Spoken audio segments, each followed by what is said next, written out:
নমস্কাৰ বন্ধুসকল, আপোনালোকৰ কাৰণে লৈ আহিছোঁ অত্যন্ত গুৰুত্বপূৰ্ণ খবৰ।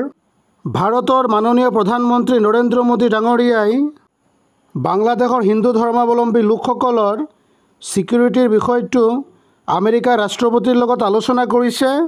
বাংলাদেশত হাছিনা চৰকাৰৰ পতনৰ পিছত হিন্দু ধৰ্মাৱলম্বী লোকসকলৰ ওপৰত যি নিৰ্যাতন আৰম্ভ হৈছে সেই বিষয়টো লৈ আমেৰিকাৰ ৰাষ্ট্ৰপতিৰ লগত মোদী ডাঙৰীয়াই আলোচনা কৰে। বন্ধুসকল, আপোনালোকে চাব পাৰে ভাৰতৰ প্ৰধানমন্ত্ৰী ডাঙৰীয়াই ছ'চিয়েল মিডিয়াত লিখিছে, spoke to Joe Biden on phone today, we had a detailed exchange of views on various regional and global issues including the situation in Ukraine. I reiterated India's full support for early return of peace and stability.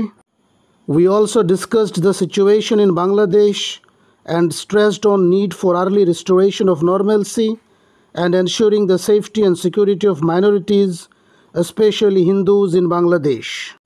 আৰু সেইমতে বন্ধুসকল, ভাৰতৰ প্ৰধানমন্ত্ৰী ডাঙৰীয়াই আমেৰিকাৰ ৰাষ্ট্ৰপতি জো বাইডেনৰ লগত বিভিন্ন ৰিজিয়নেল আৰু গ্লোবেল ইছ্যুজৰ ওপৰত আলোচনা কৰে আৰু লগতে ইউক্ৰেইনৰ বিষয়টো লৈও আলোচনা হয়।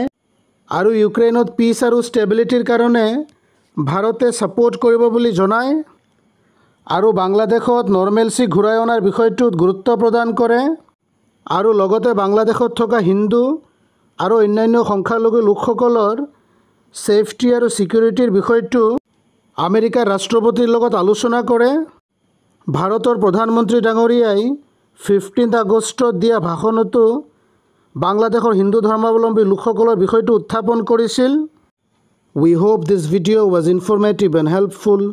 Thanks for watching the video.